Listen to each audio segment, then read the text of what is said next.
எந்த ஆதாரத்தையும் காட்டாமல் பாய் பிடித்ததோ மாங்காய் பிடித்ததோ என்று எதையாவது உளறி கொண்டிருக்கிறார் அந்த அட்ல அண்ணாமலை.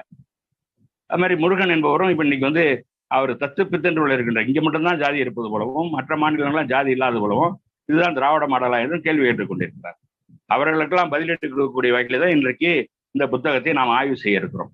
அன்பார்ந்த பெரியவர்களே, இன்றைக்கு தலைமையேற்றக்கூடிய ஐயா தமிழ்ச்செல்வர் அவர்களும் இன்றைக்கு இந்த இயக்கத்தினுடைய இயக்குனர் அறிவொளி இயக்கத்தினுடைய இயக்குனர் ஐயா சேரலாதன் அவர்களுக்கும் தாமோதரன் அவர்களுக்கும் இதில் கலந்து கொண்டிருக்கக்கூடிய அருமை பெரியவர்களுக்கும் எனது பணிவன்பான வணக்கத்தினை தெரிவித்துக் கொள்கிறேன்.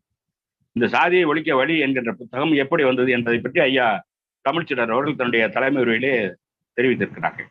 ஜாட்பத் தோடக் என்ற மண்டல் என்கின்ற ஒரு அமைப்பு லாகூரிலே ஒரு மாநாடு நடத்தி இருக்கிறது. அந்த மாநாட்டிற்கு அண்ணல் அவர்களை அழைக்கிறார்கள். நீங்கள் தலைமை தாங்க வேண்டும் என்று அழைக்கிறார்கள். இந்த அழைச்ச நேரத்திலே என்ன ஆகுதுன்னா, அந்த ஜாட்பட் தோடக் மண்டலில் உள்ள உறுப்பினர்கள், நீ அம்பேத்கர் எப்படி அழைச்ச, அவர் ஒரு தீண்டத்தகாதவன், அவர் அழைச்சது நாங்க விரும்பல, அந்த அமைப்பு பேரே ஜாதி ஒழிப்பு அமைப்பு சீர்திருத்த சங்கம், அதுல அம்பேத்கர் அழைச்சு எனக்கு பிடிக்கலன்னு சொல்லி ராஜினாமா பண்ணியிருக்கான். எவ்வளவு ஒரு பித்தலாட்டம் பாருங்க. அதே போல அந்த அமைப்புல என்ன பேச போறாருங்கிறத இவர்கிட்ட எழுதி கேட்கிறான். எழுதி கொடுக்குறாரு. எழுதி கொடுத்த பிறகு அதில் உள்ள கருத்துக்கள் முரண்பாடாக இருக்கிறது. நீங்க வேதங்களை அழிக்க வேண்டும் என்று சொல்லி இருக்கிறீர்கள், இந்து மதத்தை அழிக்க வேண்டும் என்று சொல்லி இருக்கிறீர்கள், இதையெல்லாம் நீக்கணும்னு சொல்றப்ப இதுல நான் ஒரு கால் புள்ளி கூட நான் நீக்க மாட்டேன் என்று சொல்லி உறுதியாக நிற்கிறார் அண்ணல் அம்பேத்கர் அவர்கள். அதனால் அவங்க அதை ஏத்துக்க முடியல. ஏத்துக்க முடியாம அந்த மாநாட்டையே ரத்து செய்யறான். வேற யாரையும் வச்சு நடத்துறதுக்கு அவங்க தயாரா இல்லை. அந்த மாநாட்டையே ரத்து செய்கிறார்கள்.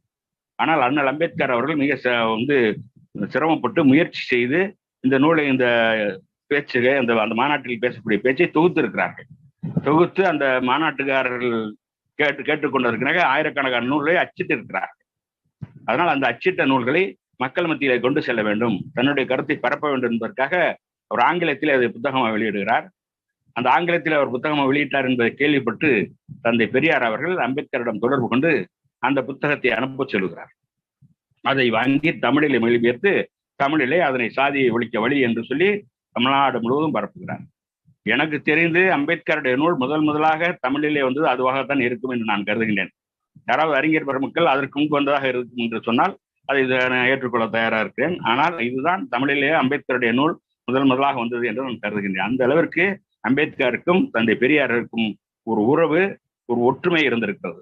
ஏனென்று சொன்னால் தந்தை பெரியார் அவர்கள் என்ன சொல்லுகின்றாரோ, என்ன இங்கே பிரச்சாரம் செய்து கொண்டிருந்தாரோ, எதற்காக போராடி கொண்டிருந்தாரோ அந்த கருத்தை அவர்கள் அண்ணல் அம்பேத்கர் அவர்கள் அதை முன்மொழிந்திருக்கிறார்கள். சாதியை ஒழிப்பதற்காக தந்தை பெரியார் அவர்கள் தன் வாழ்நாள் முழுவதும் பாடுபட்டார்கள். அந்த சாதியை ஒழிப்பதற்கான வழியினை மிக சிறப்பாக, அருமையாக, ஆதாரங்களோடு அண்ணல் அம்பேத்கர் அவர்கள் அதை சொல்லி இருக்கின்ற காரணத்தினால் அந்த நூலை, அந்த தலைமை உரையை வாங்கி தமிழிலே மொழிபெயர்த்து தமிழிலே வெளியிட்டார். அந்த உரையிலே அண்ணல் அம்பேத்கர் அவர்கள் சொல்லுகின்றார், யாராவது இப்ப இன்னைக்கு இந்த நிகழ்ச்சிக்கு தலைமை தாங்க சொன்னாலோ அல்லது சிறப்புரையாற்ற சொன்னாலோ நான் இதற்காக எனக்கு இந்த வாய்ப்பு கொடுத்ததற்காக நான் மகிழ்ச்சி அடைகிறேன் என்றுதான் நான் சொல்வேன். அன்றைய தினம் நேற்று 2 நாளுக்கு முன்னால் ஐயா சித்தார்த்தன் அவர்கள் பேசுகின்ற பொழுது என்னை தலைமை தாங்க அறிவொளி காணொலி படித்தது. நான் அதற்காக மகிழ்ச்சியை தெரிவித்தேன்.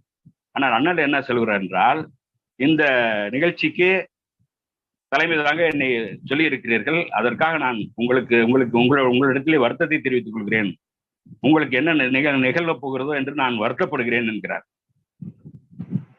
அந்த அளவிற்கு அன்றைக்கு நிலைமை மோசமாக இருந்திருக்கிறது. ஏனென்று சொன்னால் இந்து மதம் என்பது அவ்வளவு சாதிய வன்மத்தோடு இருக்கிறது. இந்து மதத்திலே ஒரு பிராமணன் தான் தலைவராக இருக்க முடியும். எவ்வளவு அறிவாளியாக இருந்தாலும், எவ்வளவு திறமையானவனாக இருந்தாலும் பிராமணன் அல்லாதவன் குருபீடத்திற்கு வர முடியாது என்பது இந்து மத தத்துவம். அதனாலதான் அம்பேத்கர் அவர்களை தலைமை தாங்க போட்ட உடனே அந்த ஜாட்பத்தோட மண்டலில் இருந்தவர்களே அதுல இருந்து ராஜினாமா செய்து வெளியே இருக்கிறார். அதில் அம்பேத்கர் அவர்கள் சொல்றாரு, இது நான் ஏன் சொல்றேன் அப்படின்னா, இது சிவாஜி, இந்து ராஜ்யத்தை உருவாக்குவதற்கான சிவாஜி அவர்கள் மராத்தியத்தில் போராடிய போது அவருக்கு தூண்டுகோலாக இருந்தவர் ராமதாசர் என்பவர். அவரே இதற்கு சொல்லுகிறார், எவ்வளவுதான் அறிவாளியாக இருந்தாலும் ஒரு அந்தியஜன், அதாவது நான் பிராமின், பார்ப்பன் அல்லாதவன் தலைமை தாங்குவதற்கு தகுதியற்றவன் என்று சொல்கிறார். அப்படிப்பட்ட நிலையிலே என்னை நீங்கள் தலைமை தாங்க படித்திருப்பது கொஞ்சம் வியப்புக்குரிய ஒன்றுதான் என்று சொல்லிவிட்டு தன்னுடைய பேச்சை அவர் துவக்குகிறார். நீங்க ஏன் அது நான் ஒத்துக்கிட்டேன் அப்படின்னா, நீங்க சமூக சீர்திருத்தம் பற்றி பேசுறீங்க. சமூக சீர்திருத்தம் தான் எனக்கு உயர்நாடியான கொள்கை. அதனால் அந்த சமூக சீர்திருத்தத்தை பற்றி நான் பேசுவதற்கு நான் ஒத்துக்கொண்டிருக்கிறேன் என்று அதற்கு தன்னுடைய விளக்கத்தை சொல்கிறார். அப்படி சமூக சீர்திருத்தத்தை போராடுகின்ற வழி என்பது முரடான வழி. அதுவும் சொர்க்கத்துக்கு அடைவதற்கு எவ்வளவு கடுமையான வழியோ அதுக்கு அதை விட மோசமான வழி என்று அம்பேத்கர் அவர்கள் சொல்லுகிறார். இந்த சமூக சீர்திருத்தத்தை பல பேர் எதிர்க்கிறார்கள் என்று அவர் சொல்லுகிறார். அப்படி எதிர்ப்பதிலே 2 பேரை சுட்டி காட்டுகிறார். சமூக சீர்திருத்தத்தை எதிர்ப்பவர்கள் 2 பேர் அன்றைக்கு 2 வகையில் உள்ளனர். ஒன்று அரசியல் சீர்திருத்தக்காரர்கள், இன்னொன்று சோசியலிஸ்டுகள், பொருளாதார சீர்திருத்தக்காரர்கள். இந்த அரசியல் சீர்திருத்தக்காரர்கள்ல காங்கிரஸ்ல இருந்தாங்க. அந்த காங்கிரஸ்ல சமூக சீர்திருத்தக்காரர்களும் அதுல இருந்திருக்கிறாங்க. அவங்க என்ன பண்ணுவாங்கன்னா, சமூக சீர்திருத்தம் பற்றி அரசியல் இந்த காங்கிரஸ்ல தீர்மானம் கொண்டு வருவாங்க. ஒவ்வொரு ஆண்டும் காங்கிரஸ் மாநாடு நடக்கும். அந்த காங்கிரஸ் மாநாடு நடக்கும்போது முதல் நாள் காங்கிரஸ் மாநாடு நடக்கும், அடுத்த நாள் சமூக சீர்திருத்த மாநாடு நடக்கும். 10 ஆண்டு அது மாதிரி நடந்துகிட்டு இருக்கு. அதுக்கு பிறகு தடுக்கப்படுகிறது. யாரால் தடுக்கப்படுகிறதுனா, பாலகங்கர் திலகர் என்று சொல்லக்கூடிய ஒரு பேஷ்வா பார்ட்னரால், சித்பவன் பார்ட்னரால் அது தடுக்கப்படுகிறது. அந்த திலகர் யாரு? அவர் தான் RS இந்துத்துவ உருவாக்கிய சவர்களுடைய குருநாதர். எட்கேவர், கோல்வால்கர் போன்றவர் எல்லோருக்குமே அவர் தான் குரு. அவர்கள் வழியில தான் இன்றைக்கு பிஜேபியே இயங்கிக் கொண்டிருக்கிறது. அவருடைய குருவான திலகர் தான் அரசியல் சீர்திருத்தம் மட்டும்தான் நடக்கணும், சமூக சீர்திருத்தம் நடக்கக்கூடாது, இந்த மாநாட்டு பந்தயில சமூக சீர்திருத்த மாநாடு நடக்கக்கூடாது, அப்படி நடந்தால் மாநாட்டு பந்தலையே கொளுத்தி விடுவோம் என்று அவருடைய தொண்டர்கள் எச்சரித்திருக்கிறாங்க. அப்படின்னா எவ்வளவு வன்மத்தை வச்சிருக்காங்க பாருங்க. அப்படின்னா அரசு சமூக சீர்திருத்தக்காரர்கள் பண்ணாங்க அந்த காலத்துல பார்த்தா ஒண்ணுமே இல்லை. அவங்க சாதி ஒழிக்கவெல்லாம் சொல்லல, அவங்க குடும்ப சீர்திருத்தத்தை தான் பண்றாங்க, சமுதாய சீர்திருத்தத்தை பண்ணல, குடும்ப சீர்திருத்தத்தை தான் பேசுறாங்க. என்ன பேசுறாங்கன்னா, அன்றைக்கு விதவைத்தன்மை அதிகமா இருக்கு. அவங்க அன்றைக்கு அந்த காங்கிரஸ் தலைவர் வீட்டில் ஒவ்வொருத்தர் வீட்லயும் ஒரு விதவை இருப்பாங்க, ஒரு குழந்தை திருமணமாகி குழந்தைகள் இருப்பாங்க, திருமணமான குழந்தைகள் அவங்க வீட்டுல இருப்பாங்க. இது ரெண்டையும் ஒழிக்கிறதுக்கு அந்த சமூக சீர்திருத்தக்காரர்கள் பாடுபட்டு இருக்காங்க. அவ்வளவுதான், அது பெரிய விஷயம் கிடையாது. விதவைத்தன்மையை எதிர்த்தும் குழந்தை திருமணத்தை எதிர்த்தும் அவங்க போராடி இருக்காங்க. ஆனா அதை எதிர்த்துதான் திலகர் அனுமதி கொடுக்க மாட்டேங்கிறார். அதுல அது மாதிரி பானர்ஜி போன்றவர்கள்லாம் அதுல இருக்கிறாங்க. WC பானர்ஜி எல்லாம் சொல்லுவோம். அந்த WC பானர்ஜி எல்லாம் ஏன் விதவைத்தன்மை இருந்தா என்ன, குழந்தை திருமணம் இருந்தான்னா நம்ம வீட்டு பெண்களை வெளியே கூட்டிட்டு போகணுமா, அவசியமா? இதெல்லாம் இல்லாதனால நம்ம அரசியல் சுதந்திரம் பெறுவதற்கு நமக்கு என்ன அருகதை இல்லையா அப்படின்னு கேள்வி வைக்கலாம். இதுதான் காங்கிரஸ் கண்டே அன்றைய நிலை. அந்த திலகர் வழி வந்தவர்கள் தான் இன்றைக்கு RSS பிஜேபி காரங்க. இவங்க தான் சொல்றாங்க இன்னைக்கு ஜாதியே இல்லை அப்படின்னு சொல்லி. ஆனா அந்த RSS எப்ப துவங்கினது? தந்தை பெரியார் அவர்கள் சுயமரியாதை இயக்க துவங்குகிறார். அண்ணல் அம்பேத்கர் அவர்கள் அன்றைக்கு அவர் ஹிதகரிக்க அவர் ஒரு ஹிதகரணி சபா, அதாவது சரியா எனக்கு நினைவு வரல, அவர் ஒரு அமைப்பு துவங்குகிறார் அம்பேத்கர் அவர்கள். அந்த அமைப்பும் 1925 துவக்கப்படுகிறது. RSSம் 1920 தான் துவக்கப்படுகிறது. அந்த நேரத்துல அவர் அம்பேத்கர் அவர் ஒரு பத்திரிகை நடத்துறார். அந்த பத்திரிகை மூக்நாயக், அந்த மூக்நாயக்கின் பத்திரிகை திலகருக்கு அனுப்பப்படுகிறது. திலகருடைய அந்த கேசரி பத்திரிகைக்கு விளம்பரத்துக்கு அனுப்பப்படுது. அந்த விளம்பரத்தை அவர் போட மாட்டேங்கிறார். ஒரு தீண்டத்தாவை நடத்துகிற பத்திரிகைக்கு நான் விளம்பரம் தரமாட்டேன்னு சொல்லி 1919 திலகர் உயிரோடு இருக்கும்போதே அது நடந்திருக்கு. இப்படித்தான் திலகருடைய நிலை. அந்த நேரத்துல தான் அந்த பேஷ்வா பார்ப்பனர்கள், சித்பவன் பார்ப்பனர்கள் RSS துவக்குறார். அந்த சித்பவன் பார்ப்பனர்கள் என்பவர்கள் தான் பேஷ்வா பார்ப்பனர்கள். மகாராஷ்டிராவிலே சிவாஜிக்கு பிறகு அந்த ஆட்சியை கைப்பற்றி ஒரு 400 ஆண்டு காலம் ஆட்சி செய்திருக்கிறார்கள். அந்த ஆட்சி காலத்திலே எவ்வளவு பெரிய கொடுமை நடந்தது என்பதை அம்பேத்கர் அவர்கள் பட்டியலில் இருக்கிறார். அதையெல்லாம் பார்க்கும்போது ரொம்ப கொடுமையா இருக்கும். ஏன்னு கேட்டா, ஒரு தீண்டத்தகாதவன் அவன் தங்க நகை, அந்த பெண்கள் தங்க நகை அணியக்கூடாது, தருகை கரை போட்ட உடைகளை அணியக்கூடாது, சாயம் தோய்ந்த அழகான உடைகளை அணியக்கூடாது, இந்து ஒருவன் இறந்து போனால் இறந்தவனுடைய உறவினர்களுக்கு அவர்கள் எவ்வளவு தொலைவில் இருந்தாலும் இலவு செய்தியை போய் சொல்ல வேண்டும். இந்து திருமணங்களில் ஊர்வலத்தின் போதும் திருமணம் நடக்கும் போதும் பலாய்கள் மேலதாளங்களை சேர்க்க வேண்டும். அது கீழ் சாதிக்காரர்கள். அந்த பெண்கள் தங்க வெள்ளி நகைகளை அணியக்கூடாது, அழகான ஆடைகளையோ ரவிக்கைகளை உடுத்தக்கூடாது. அதுபோல இந்து பெண்களின் பிரசவங்களின் போது பலாய் பெண்கள் தேவையான ஊழியங்களை செய்ய வேணும். இப்படி எந்த கூலியும் கேட்கக்கூடாது. இப்படி பல நிபந்தனைகளை விதிக்கிறாங்க. அதோடு மாத்திரம் இல்லாம அவங்க என்ன செய்யறாங்க அப்படின்னா, திருவிழா நடந்தா அந்த தீட்டாயிரம் சொல்லி அந்த தீட்டை போக்குறதுக்காக பின்னால துடைப்பத்தை கட்டிட்டு போகணும். அதுபோல அவங்க எச்சி துப்புனா அந்த எச்சி தரையில படக்கூடாதுங்கிறதுக்காக களையத்தை கட்டிட்டு போகணும். இப்படிப்பட்ட கொடுமைகள்லாம் நடந்திருக்கு. அதை விட இன்னொரு செய்தியும் அம்பேத்கர் அவர் குறிப்பிடாரு. அங்க வந்து குஜராத்ல கவிதா அப்படிங்கிற கிராமத்தை ஒரு தீண்டத்தகாதவர்கள் தங்களுடைய பிள்ளையை வந்து பள்ளிக்கூடத்துக்கு அனுப்புறாங்க. ஆனா அந்த ஊர்ல உள்ளவனா சேர்ந்து அடிச்சு நீ உன் பிள்ளைய படிக்க வைக்க கூடாது, ஓடி போயிருன்னு சொல்லி விரட்டி விட்டு அந்த ஊரை விட்டே காலி பண்ணி வச்சிருக்கான். அவங்க வந்து காவல்துறையில புகார் கொடுத்து அந்த புகாரை எடுத்துக்கொள்ளப்படலை. காந்தி பட்டேல் கொண்டவர்கள்லாம் அந்த புகார் கொடுத்தவங்களுக்கு அந்த ஆதரவு இல்லாம அந்த உயர்ஜாதிக்காரங்களுக்கு ஆதரவா இருக்கான். இப்படி அதே போல இன்னொரு செய்தியும் வந்து அம்பேத்கர் சொல்றாரு. இவங்க வந்து இந்த கீழ்ஜாதிக்காரங்க அகம்பாவிதம் பிடிச்சவர்களா இருந்தாங்கன்னு சொல்லி உயர்ஜாதிக்காரங்க தாக்குனாங்க. நான் என்ன அகம்பாவம் அப்படின்னா, அவங்க வந்து ஒரு ஆளு கீழ்ஜாதிக்காரர் தீண்டத்தகாதவர் ஒரு தீர்த்த யாத்திரை போறார், பாத யாத்திரை மாதிரி போயிட்டு வந்து அவங்க ஊர்ல ஒரு விருந்து வைக்கிறார் அவங்க உறவினருக்கு. அந்த விருந்துல அனைத்து காய்கறியோட சேர்த்து நெய் பரிமாறி இருக்கிறார். இந்த நெய் பரிமாறினது அந்த ஊர்ல உள்ளவனுக்கெல்லாம் பிடிக்கல. இந்த கீழ்ஜாதிக்காரன் எவ்வளவு கொழுப்பு இருந்தா நெய் பரிமாறி சாப்பிடுவான், நெய் பரிமாறுற அளவுக்கு அவனுக்கு திமிர் வந்துருச்சான்னு சொல்லி அந்த அவங்க குடியிருந்த அந்த சாப்பிட்டு இருந்த அந்த பந்தலையே அடிச்சு நொறுக்கி சாப்பிட்டு இருந்தாலும் அடிச்சு விரட்டி இருக்கிறான். அந்த அளவுக்கு வந்து தான் வீட்டுல வந்து மாடு வளர்க்குறான், தான் வீட்டுல பால் கறந்து நெய் எடுக்கிறான், தான் வீட்டுல நெய் சாப்பிட வசதி இருந்தாங்க கூட நெய் சாப்பிடக்கூடாதுங்கிறான். இன்னைக்கு என்ன நிலைமை, மாட்டுக்கறி சாப்பிடக்கூடாதுன்னு அடிக்கிறான். அன்னைக்கு நெய் சாப்பிடக்கூடாதுன்னு அடிச்சிருக்கான். எவ்வளவு கொடுமை பாருங்க. இப்படிப்பட்ட நிலையில தான் அம்பேத்கர் அவர்கள் கேள்வி வைக்கிறாரு. இந்த மாதிரி வந்து பொது பள்ளிக்கூடங்களில் படிக்க அனுமதிக்காத நீங்கள் அரசியல் அதிகாரத்தை பெற அருகதை உடையவர்கள் தானா? இந்த அரசியல் சுதந்திரத்துக்காக பாடுபடுறாங்க இல்லையா, அவங்கள பார்த்து கேள்வி வைக்கிறார். பொது பள்ளிக்கூடங்களில் தீண்டத்தகாதவருடைய பிள்ளைகளை சேர்த்து படிக்க அனுமதிக்காத நீங்கள் அரசியல் அதிகாரத்தை பெற அருகதை உடையவர்கள் தானா? அவர்கள் பொது கிணறுகளில் தண்ணீர் எடுக்க கூட அனுமதிக்காத நீங்கள் அரசியல் அதிகாரத்திற்கு அருகதை உடையவர்கள் தானா? அவர்கள் விரும்புகின்ற ஆடை அணிகளை அணியக்கூட அனுமதிக்காத உங்களுக்கு அரசியல் அதிகாரம் பெறுவதற்கு அருகதை உண்டா? அதே போல அவர்கள் விரும்பும் எந்த உணவையும் உண்ணக்கூட அனுமதிக்காத நீங்கள் அரசியல் அதிகாரத்துக்கு அருகதை கிடைத்தவர்கள் தானா அப்படின்னு சொல்லி இது போல நிறைய நான் கேள்வியில கேட்க முடியும். ஆனா இந்த கேள்விகளுக்கெல்லாம் வந்து அவங்க சரியான பதில் சொல்றது கிடையாது. அவங்க என்ன சொல்றாங்கன்னா, அந்த ஒவ்வொரு மேல்சாதி இந்து குடும்பத்திலும் கட்டாய உதவி குலமும் இதெல்லாம் இருந்துச்சு, இது இல்லாதனால எங்களுக்கு என்ன நஷ்டம் அப்படின்னு கேட்கிறான். அதுக்கு பதில் சொல்ல முடியல. இதே கேள்வியை தான் தந்தை பெரியாரும் கேட்டார். அண்ணல் அம்பேத்கர் கேட்கிறார் பாருங்க, சமூக சீர்திருத்தம் வராமல் அரசியல் விடுதலை பெறுவது எந்த விதத்திலும் தேவையற்ற ஒன்று அப்படின்னு சொல்றாரு. அதே தான் பெரியார் அவர்களும் வெள்ளைக்காரன் போறதுக்கு முன்னால நம்ம நாட்டுல இந்த சாதி பிரச்சனைக்கு தீர்வு கண்டுட்டு போகணும்னு சொல்றாரு. உடனே தந்தை பெரியாரை பத்தி எல்லாரும் என்ன சொல்றான், இவர் வந்து வெள்ளைக்காரனுக்கு வாழ் பிடிச்சாரு, சுதந்திரமே வேண்டாம்னு சொன்னாருங்கிறான். பெரியார் எங்கேயுமே சுதந்திரமே வேண்டாம்னு சொல்ல, இந்த பாப்பா கையிலும் கொடுக்காத, இந்த பனியா கையில கொடுக்காத, தனி தமிழ்நாட்டை தனி திராவிட நாட்டை எங்க கையில கொடுத்துட்டு போ, நாங்க பாத்துக்கிறோம், அது வரைக்கும் நீ உன்னுடைய உனக்கு கீழே நாங்க இருந்தா கூட பரவாயில்ல. இன்னும் சொல்றாரு, இந்த நாட்டுல ஜாதி ஒழிக்கணும்னா சீனாக்காரன் வந்தா கூட நம்ம வரவேற்பேங்கிறார், ஜப்பான்காரன் வந்தா கூட நான் வரவேற்பேங்கிறார். ஜாதி ஒழிப்பு தான் அவருடைய நோக்கம்.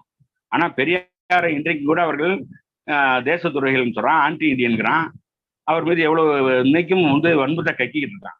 ஆனா இதே கருத்தை அன்னைக்கு அம்பேத்கர் சொன்னாரு, அதை பத்தி ஒருத்தரும் பேசுறது இல்லை. ஆனா அன்றைய தினம் அம்பேத்கருக்கு இந்த தேச துரோக முத்திரை குத்தப்பட்டது.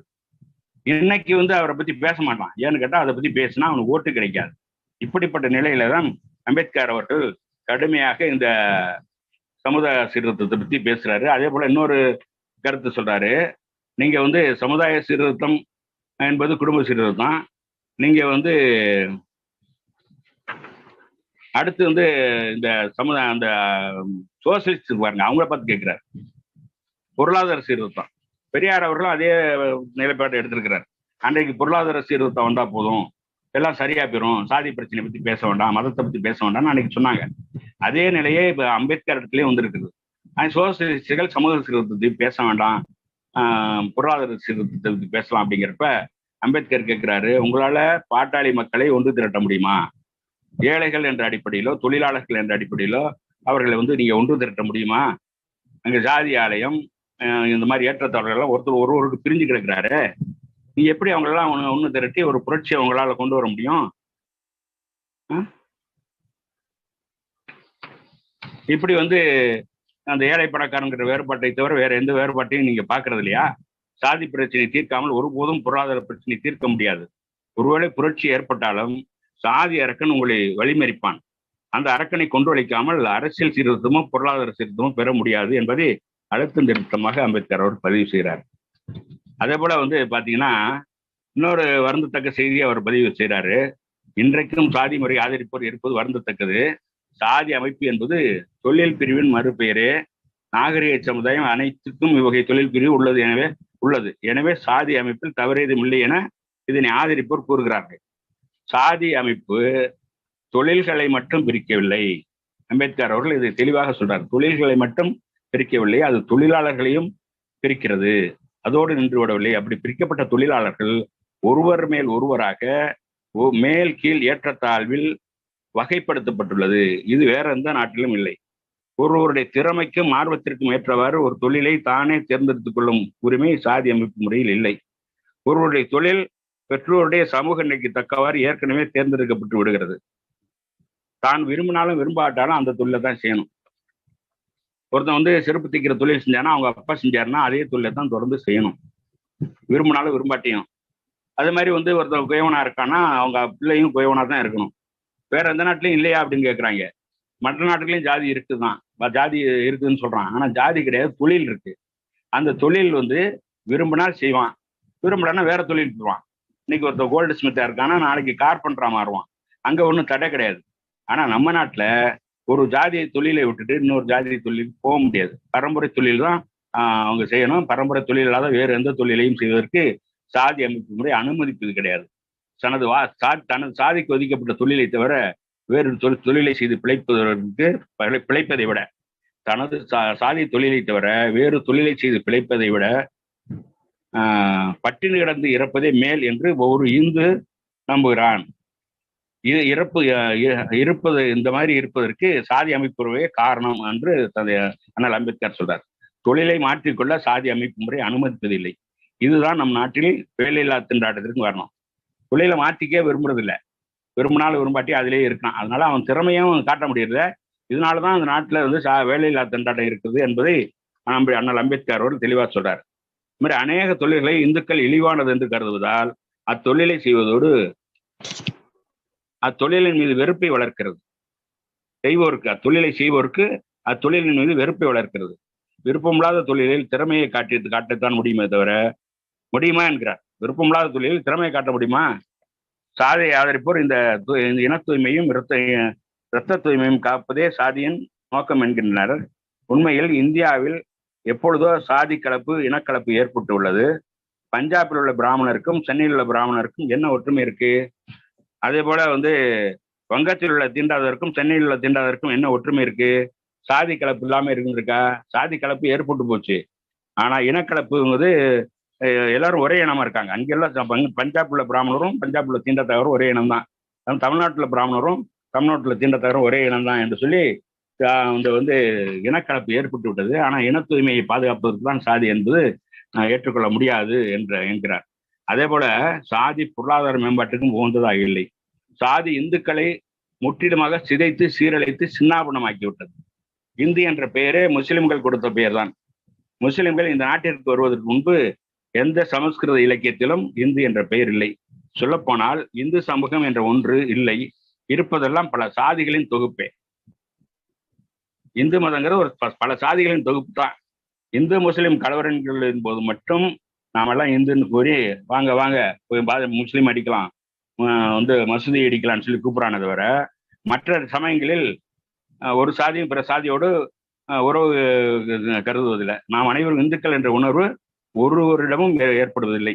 திருவிழாக்கள் கொண்டாடுவதில் கூட ஒற்றுமையா இருக்கிறது இல்லை. ஒவ்வொரு சாதிக்காரனும் அவங்க சாதிக்கு இந்த மாதிரி தான் திருவிழா கொண்டாடுறானே தவிர எல்லாருக்கும் ஒரே மாதிரியான ஒரு வழிபாட்டு முறை கொண்டாட்டங்கள் கூட கிடையாது என்கிறார்.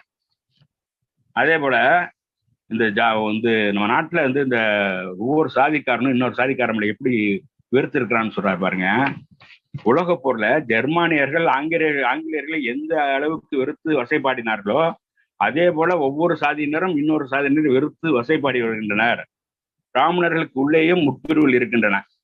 இப்படி ஒவ்வொரு ஜாதிக்குள்ளும் உட்பிரிவு இருக்கு. அவர்களுக்குள்ளும் வெறுப்பும் காழ்ப்புணர்ச்சியும் இருந்து வருகிறது. தெளிவா சொல்றாரு. அது மாதிரி வடநாட்டு பாப்பானுக்கும் தென்னாட்டு பாப்பானுக்கும் ஒற்றுமை இல்லை. ஒருத்தன் அவனோட உயர்ந்து வாங்குறான். நம்பூதிரி மற்ற பாப்பானை ஏத்துக்கிறது இல்லை. காஷ்மீர் பண்டிட்டு மற்ற பாப்பானை ஏத்துக்கிறது இல்லை. அது மாதிரி சித்பவன் பார்ப்பான் வங்காளத்து பார்ப்பானை ஏத்துக்கிறது இல்லை, இப்படியெல்லாம் சொல்றாரு. இதெல்லாம் சொல்லிட்டு பாத்தீங்கன்னா நமக்கு இன்னைக்கு கூட பாருங்க, அதுக்கு உதாரணம் இருக்கு பாருங்க. நம்ம தமிழ்நாட்டுல இன்னைக்கும் வடகலையா தென்கலையான்னு பாப்பான் அடிச்சுட்டு சாவறான்ல. அதனால நம்முடைய நாட்டு பழங்குடியின மக்கள் நாகரிகமற்றவர்களாம் சுகாதாரமற்ற நிலையிலும் வாழ்வதை பற்றி எந்த ஒரு இந்துவும் வெட்கப்பட்டதில்லை சொல்லிட்டு, கிறிஸ்தவ மிஷினரிகள் அவர்களது வாழ்வை சீர்திருத்தி நாகரிகமாக மாற்ற முயற்சிப்பது போல எந்த இந்துவும் நினைப்பது இல்லை. நம் நாட்டில் உள்ள மதகுரு இந்துக்களின் தலைமை பீடம் என்று சொல்லக்கூடிய சங்கரமடம் 2 மாநிலங்களுக்கு கவர்னராக இருக்கிற தமிழிசைக்கு சால்வேணி, இது ஏற்கனவே நான் சொல்லிட்டேன். அந்த தமிழிசைக்கு எவ்வளவு பெரிய அவமானம் நடந்துச்சு. அப்புறம் கிறிஸ்தவ மதம் தான் இங்க சாதியை கொண்டு வந்து சொல்றானே, எவ்வளவு ஒரு பித்தராட்டம் அந்த அண்ணாமலை. அது போல இன்னொன்னு சொல்றாங்க, முகமதியர்கள் தங்கள் ஆயுத பலத்தை காட்டி அவர்கள் மதத்தை பரப்பியதாக இந்துக்கள் குறை கூறுகின்றனர். கர்த்தரை விசுவாதிக்காதவர்களே கிறிஸ்துவர்கள் சித்திரவதை செய்தார்கள் என்று இந்துக்கள் ஏளனம் செய்கிறார்கள். இவர்களில் நல்லவர்கள் எந்த மதத்தினர் என்று அம்பேத்கர் கேட்கிறார். இது மோட்சத்தை அடையும் வழி எது என்று தாங்கள் நம்புகிறார்களோ அதை பின்பற்றுமாறு மற்றவர்களை கட்டாயப்படுத்திய கிறிஸ்தவர்களும் முஸ்லிம்களுமா, அறிவொளியை மற்றவர்கள் அடையாமல் தடுத்தவர்களும் அறியாமை என்னும் இருட்டறையில் மூழ்கி கிடக்கும்படி செய்தவர்களும் தம்மிடமிருந்த அறிவையும் வழி வந்த பெருமைகளையும் ஏற்றுக்கொள்ள வந்தவர்களுக்கு மறுத்த இந்துக்களுமா சொல்லிட்டு இன்னும் சொல்றாரு பாருங்க. இதுதான் முக்கியமானது. முஸ்லிம்கள் நெஞ்சிறக்கமற்றவர் என்றால் இந்துக்கள் அற்பர்கள். அற்பத்தனம் நெஞ்சிறக்கமற்ற தன்மையை விட கேவலமானது என்று தயக்கமின்றி கூறுவேன் என்கிறார். நெஞ்சிறக்கமற்ற தன்மையை விட மோசமானது அப்படிங்கிறார். அதுபோல மதம் மாத்துறாங்கன்றிய, ஏன் நீ மதம் மாற்ற முடியல? இதே அம்பேத்கர் கேள்வி வைக்கிறார். முஸ்லிம்களும் கிறிஸ்துவர்களும் மதம் மாற்றுறாங்கறிய, நீ ஏன் மதம் மாற்ற முடியல? நீ மதம் மாத்துறதுனா எப்படி மதம் மாத்துவ? அவங்க இங்க இருந்து கிறிஸ்தவனுக்கு போனா கிறிஸ்தவன் அங்கே ஏத்துக்கலாம், பாது அங்க சர்ச்சு கூப்பிடுறான். முஸ்லீம் மதத்துக்கு போனா அங்க மசூதிக்கு போகலாம். ஆனா நீ வேற மதத்துல இருந்து ஒருத்தனை சுத்தி செய்து இங்க இந்து மதத்துக்கு கொண்டு வந்தீங்கன்னா எந்த சாதியில சேர்ப்ப? இதை அம்பேத்கர் அவர்கள் தெளிவாக கேட்கிறார்கள். எந்த சாதியில நீங்க சேர்ப்பீங்க? அதனாலதான் நீங்க மதம் மாற்ற முடியலையே தவிர மற்றவர்களை குறை சொல்றதுனால அர்த்தம் இல்லைங்கிறார். அதே போல நம்ம நாட்டிலே பார்த்தீங்கன்னா முகமதியர்களும் சீக்கியர்களும் அச்சமற்று இருக்கிறாங்க. ஆனா இந்துக்கள் அப்படி இல்லை. ஏன் அப்படி இல்லை அப்படின்னா, சீக்கியர் தனியா போகும்போது கூட துணிச்சலா போவார். ஏன்னு கேட்டா, யாரோ ஒருத்தன் தாக்குனானா சீக்கியர் எல்லாரும் தனக்கு ஆதரவா வருவான் அப்படிங்கிற நம்பிக்கை அவருக்கு இருக்கு. அதுபோல முஸ்லிம்கள் துணிச்சலாக இருப்பதற்கு காரணம், தன் மீது யாராவது கை வைத்தால் எல்லா இந்தியாவில் உள்ள அனைத்து இஸ்லாமியர்களும் தனக்கு ஆதரவாக இருப்பார்கள் நம்புகிறார். ஆனால் இந்து அப்படி இருக்க முடியல. இந்து எண்ணிக்கையில அதிகமா இருந்தாலும் சொல்றபடி நாங்கள் மெஜாரிட்டி என்று சொன்னாலும், ஒரு இந்துவை இன்னொரு வேற எவனா ஒரு தாக்கினால் இன்னொரு இந்து அவனுக்கு ஆதரவா போறதில்லை. அவன் யாருன்னு பாக்குறான். அவன் இந்துனாலும் அவன் யாரு, என்ன ஜாதிக்காரன், அவன் தீண்டத்தகவனா, சரி அவன் நம்ம ஜாதி கிடையாது, அவனை எவனா அடிச்சுட்டு போறான், நமக்கு என்னன்னு போயிடுறான். இதனாலதான் இந்துக்கள் பயந்துகிட்டே இருக்காங்க, கோழைகளா இருக்காங்க அப்படிங்கிறார். அதே போல இந்து மதம் சகிப்புத்தன்மை உள்ளது அப்படின்னு சொல்றாங்க. அது ரொம்ப ரொம்ப தவறு. பல நேரங்களில் இந்துக்கள் சகிப்புத்தன்மை அற்றவராகவே திகழ்கிறார்கள். சாதி விதிகளை மீறி நடப்பவர்கள் சாதியிலிருந்து விலக்கி வைக்கப்படுகிறார்கள். இது மரண தண்டனை விட மோசமானது. பொதுநல உணர்வையே சாதி கொன்று விட்டது. பொதுமக்களுக்கு உதவும் தர்ம சிந்தனையை கூட சாதி தடுத்து விட்டது. ஒரு இந்துவுக்கு பொதுமக்கள் என்பது அவரது சாதிதான். தர்மம் செய்வதும் இரக்கம் காட்டுவதும் அவரவர் சாதியிலேயே தொடங்கி அவரவர் சாதியிலேயே முடிந்து விடுகிறது என்று சொல்லிட்டு என்னன்னு சொல்றாரு பாருங்க. ஒழுக்கக்கேடுகள் வளர்வதற்கு காரணமும் சாதிதான். ஒழுக்கக்கேடு வளர்றதுக்கு காரணம் சாதிதாங்கிறார். என்ன சொல்றாருன்னா, ஒருத்தரை பார்த்து அவர் செய்தது சரியோ தப்போ, அவர் என் சாதிக்காரர், அவர் நல்லவரோ கெட்டவரோ, அவர் என் சாதிக்காரர் என்ற மனப்பான்மை இருப்பதால் தான் நம்ம நாட்டில் ஒழுக்கக்கேடுகள் நடைபெறுகின்றன. இப்படி சாதியுடைய கொடுமைகளை பற்றி தெளிவா சொல்லிட்டு வர்ற அண்ணல் அம்பேத்கர் அவர்கள் இன்னைக்கு அது ஆரிய சமாஜிகள் அன்னைக்கு என்ன சொல்லியிருக்கிறான்னா, சாதி வேண்டாம், சாதி என்கிறது இல்லை, வர்ணாசிரமத்தை நம்ம வச்சுக்குவோம், 4 வர்ணம் என்ற அடிப்படையில் சமுதாயம் இருக்கணும் அப்படின்னு சொல்லி அன்னைக்கு ஆரிய சமாஜிகள் சொல்லியிருக்காங்க. இன்னைக்கு அண்ணாமலை கூட அதுதான் சொல்றாருன்னு நினைக்கிறேன். ஜாதி இல்லைன்னு சொல்றது காரணம் வர்ணம் தான். இன்னைக்கு RSS காரனுடைய நோக்கமே வர்ணாசிரமத்தை பாதுகாக்கணும். சூத்திரர்களா இருக்கணும், பிராமணர்கள் பிராமணர்களா இருக்கணும், வைசியர்கள் சத்திரியர்கள் அவங்கவுங்க தனித்தனியா இருக்கணுங்கிறதான். இதுதான் அது நாங்கள் எல்லாத்தையும் ஒன்று சேர்க்கிறோம், நான் எங்கள்கிட்ட ஜாதி கிடையாது ஜாதி கிடையாதுன்னு சொல்றது காரணமே இன்னைக்கு பல்வேறு ஜாதிகள் இருந்தாலும் அதையெல்லாம் சூத்திரன்கின்ற ஒரு வர்ணத்துள்ள கொண்டு வர முயற்சி பண்றானுங்க. அதுபோல அன்னைக்கு ஆரிய சமாஜிகள் அப்படிதான் பேசியிருக்கிறாங்க. அதை பத்தி அம்பேத்கர் சொல்லும்போது என்ன சொல்றாருன்னா, பிறப்பின் அடிப்படையில் இருக்கும் 4 வர்ணம் மேல் கீழ் என்ற ஏற்றத்தாழ்வுகளையே உண்டாக்கும். இப்படி சொல்வது ஒரு சூழ்ச்சி வழியே ஆகும். சதுர்வர்ணம் என்பது தீமை நிறைந்தது. பிறப்பினால் உயர்ந்தவன் அந்த இடத்தை எப்படி விட்டுக் கொடுப்பான்? பிறப்பால் தாழ்ந்தவனை உயர்ந்த நிலைக்கு உங்களால் உயர்த்த முடியுமா அப்படின்னு கேட்கிறாரு. அது மாதிரி ஒரு வர்ணத்தில் இருந்து இன்னொரு வர்ணத்திற்கு மாற முடியாது. சூத்திரன் பிராமணாக மாற முடியாது. அப்படி மாற நினைச்சவன் தான் சம்புகன். இதை சொல்றாரு. சம்புகன் ஒரு சூத்திரன், அவன் பிராமணனா மாற நினைக்கிறான். அதுக்காக என்ன பண்றான், காட்டுல போய் கடும் தவமும் இருக்கிறான். ஆனா ராமர் என்ன பண்றாரு, இவர்கள் சொல்லக்கூடிய ராமராஜ்யத்தில் என்ன நடந்திருக்கு, ராமராஜ்யம் மீண்டு வந்தா என்ன நடக்கும், அந்த சூத்திரன் நீ பிராமணனா மாறக்கூடாது என்பதற்காக போய் கடுமையான தண்டனை கொடுத்து அவன் உயிரை எடுக்கிறார். ஆக வர்ணமுறையை பாதுகாப்புதான் ராமராஜ்யம். சதுர்வர்ணத்திற்கு புத்திர் கொடுக்க முடியும் என்று நம்புகிறவன் மூடனாகத்தான் இருக்க முடியும் என்கிறார் அம்பேத்கர். அதுபோல சதுர்வர்ண முறையை அடிப்படையாக கொண்ட அரசு தான் ராமராஜ்யம். அரசன் என்ற முறையில் ராமன் சதுர்வர்ணத்தை காப்பாற்ற கடமைப்பட்டவன். எனவே தனது வகுப்பிலிருந்து அத்துமீறி பிராமண வகுப்பில் நுழைய முடிந்த சம்புகனை கொள்வது அவனது கடமை ஆயிற்று. இதனால் சதுர்வர்ண முறையை பாதுகாக்க தண்டனை முறை அவசியமாகிறது. சாதாரண தண்டனை மட்டும் போதாது, அது மரண தண்டனையாக இருக்க வேண்டும். அதனால்தான் ராமன் சம்புகனுக்கு குறைவான தண்டனை அளிக்கவில்லை. அதனால்தான் மனுஸ்மிருதி வேதத்தை கேட்கிற சூத்திரன் காதுகளில் ஈயத்தை காய்ச்சி ஊற்ற வேண்டும் என்கிறது அப்படின்னு சொல்லி அதை சதுர்வர்ணத்தை ரொம்ப மிக கடுமையாக சாடக்கூடிய அம்பேத்கர் அவர்கள் இந்த சதுர்வர்ணத்தை ஆதரிப்பவர்கள் ஒரு கருத்தை சொல்கிறார்கள். என்ன சொல்றாங்கன்னா, அந்த ஆரிய சமாஜிகள் சொல்றாங்களாம், சூத்திரனுக்கு எதுக்கு கல்வி, அதான் பிராமணர் உனக்கு எழுத படிக்க வேணும்னா பிராமணன் இருக்கான், பிராமணன் தான் கல்வி அறிவை பெற்றவனா இருக்கான், அவன்கிட்ட போய் எழுத படிக்க தெரிஞ்சுக்கலாம்ல. ஏதாவது உனக்கு கடிதம் வந்துச்சுன்னா கடிதம் கொடுத்து படிச்சு பாருங்க சாமின்னு சொல்லலாம். நீ யாருக்கா கடிதம் எழுதணும்னா அவன்கிட்ட கொடுத்தா எழுதி தரப்போறான், உனக்கு எதுக்கு தனியா கல்வி அப்படின்னு கேட்கறான். அது மாதிரி உன்னை பாதுகாக்கிறதுக்கு தான் சத்திரர் இருக்காங்க, நீ எதுக்கு ஆயுதம் தூக்குற? அது மாதிரி வைசியர்கள் உனக்கு பொருளாதார உதவி செய்வாங்க, உனக்கு நீ சொத்து சேர்த்துக்காத, மற்ற 3 வர்ணத்தாருக்கு நீ எந்த விதமான எதிர்ப்புமின்றி அந்த தொண்டுகளை செய் அப்படிங்கிறாங்க. இது எப்படி சாத்தியமாகுங்கிறார் பெரிய அந்த அம்பேத்கர் அவர்கள். இது எப்படி சாத்தியமாகும்? இது ஒன்றும் சாத்தியமான ஒன்றும் இல்லை. ஏன்னு கேட்டா, இன்னைக்கு சூத்திரனுக்கு கல்விதான் எல்லாத்துக்கும் அவசியமானது. அந்த சூத்திரனுக்கு கல்வி கொடுக்கக்கூடாது என்பதும், அவனுக்கு செல்வம் சேர்க்கக்கூடாது என்பதும், அவன் கையில் ஆயுதம் இருக்கக்கூடாது என்பது எவ்வளவு பித்தலாட்டமானது. அவங்க கையில ஆயுதம் இல்லாததுனாலதான் நம்ம நாட்டுல புரட்சி ஏற்படலை. மற்ற நாடுகள்லாம் எத்தனையோ புரட்சிகள் ஏற்பட்டிருக்கு. சூத்திரன் கையில ஆயுதம் பிடுங்கப்பட்டிருக்கிறது. சத்திரர்கள் தான் ஆயுதம் இருந்துச்சு. அதனாலதான் அவங்க ஆயுதத்தை வச்சு அவனை அடக்கி ஒடுக்கியிருக்கான். சூத்திரன் கையில் ஆயுதம் இருந்திருந்தானா இவ்வளவு கொடுமைகளை அனுபவிக்கும் போது திருப்பி அடிச்சிருப்பான்ல.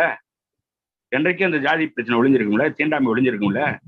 சூத்திரனை ஆயுதம் எழுந்த வேண்டாம்னு சொல்லிட்டான் என்று சொல்லி அம்பேத்கர் அவர்கள் அதனாலதான் இதை இந்த சதுர்வர்ண முறை மிக மிக மோசமானது என்று அவர்கள் அந்த சாதியினுடைய கொடுமைகள் எல்லாம் அவர்கள் மிக சிறப்பாக எடுத்துச் சொல்கிறார்கள். அதுபோல உலகத்துல மற்ற நாடுகளில் சமூக புரட்சி ஏற்பட்டிருக்கு. ஆனால் நமது நாட்டில் அது ஏன் ஏற்படவில்லை என்றால், மற்ற 3 மேல்வர்ணத்தாரும் கீழ்வர்ணத்தானே அடக்கி வைத்து அவர்கள் எதிர்த்து போரிடும் சொத்தி அற்றவர்களாக்கி விட்டார்கள். அதுபோல இந்திய வரலாற்றிலேயே சுதந்திரமும் பெருமையும் புகழும் மிகுந்து விளங்கிய ஒரே காலம் என்றால் மௌரிய பேரரசின் காலம்தான்.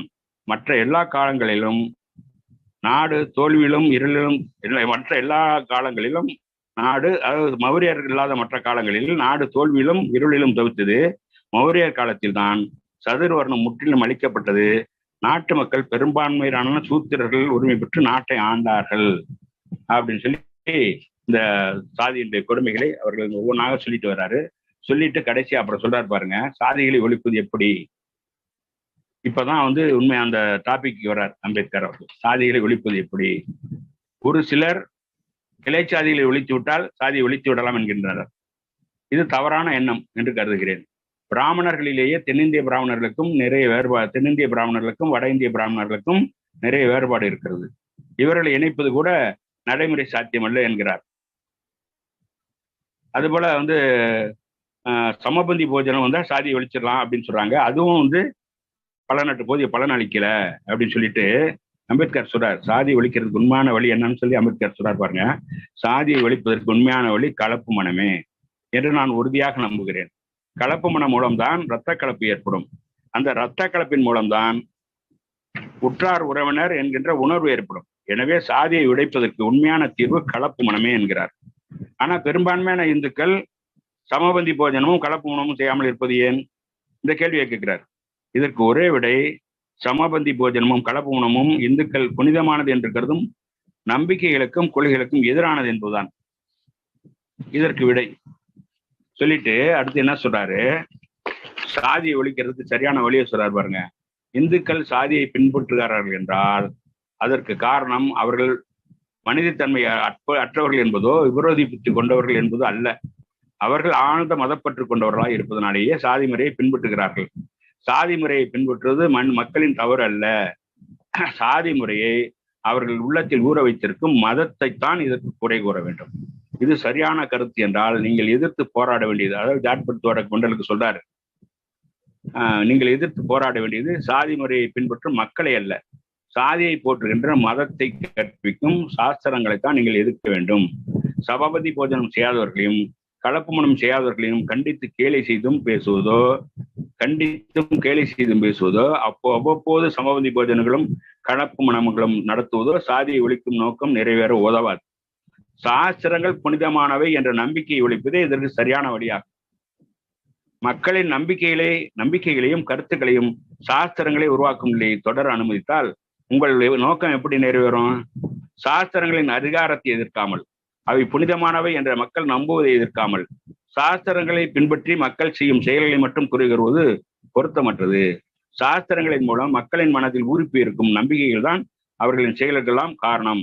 சாஸ்திரங்கள் புனிதமானவை என்ற நம்பிக்கை ஒழியாதவரை அவற்றை அடிப்படையாக கொண்ட நடத்தைகளில் மாற்றம் ஏற்படாது என்று சொல்லி அந்த சாஸ்திரங்களுக்கு ஆதாரமாக இருக்கக்கூடிய சில மத நம்பிக்கைகள், அந்த நம்பிக்கைகளுக்கு ஆதாரமாக இருப்பது சாஸ்திரங்கள்.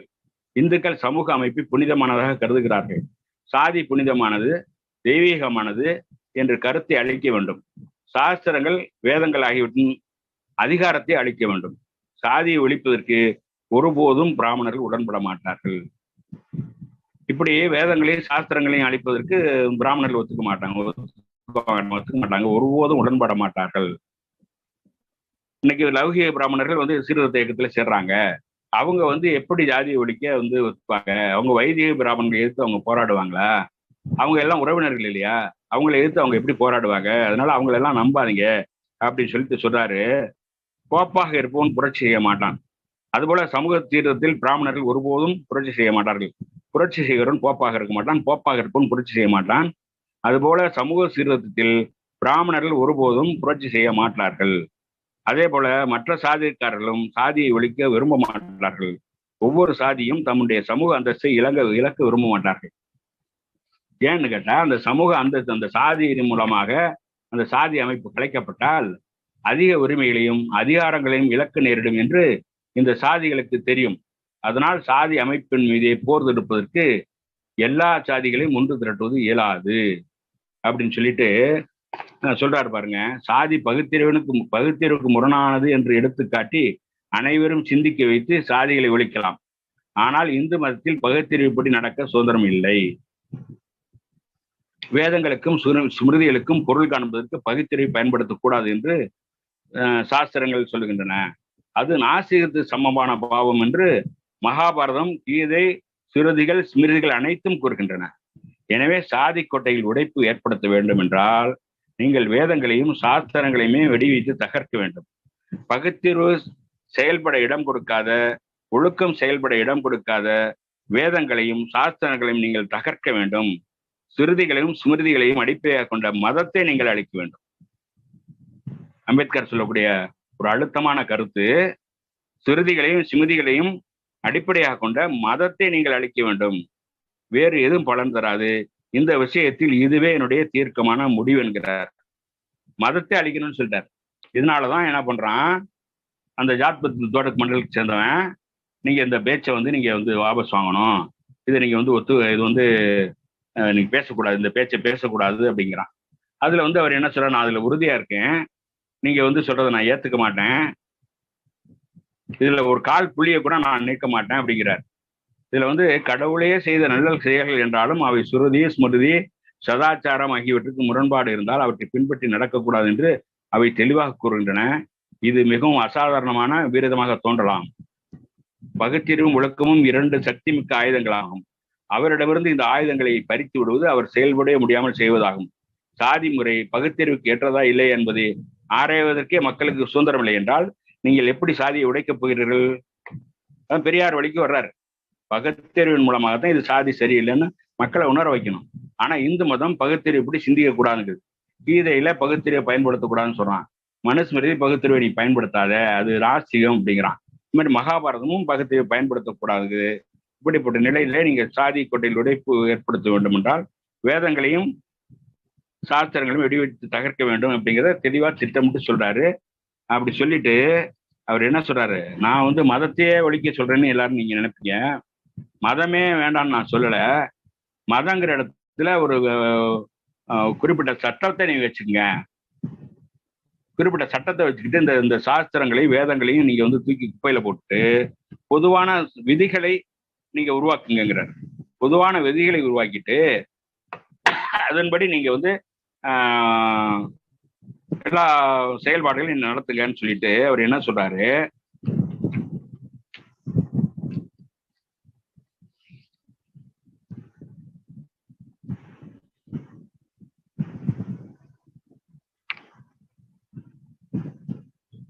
இந்துக்கள் மதம் என்று கூறுவது உண்மையில் சட்டமே, அல்லது அதிகமாக போனால் சட்டப்படியான வகுப்பு ஒழுக்க முறையே.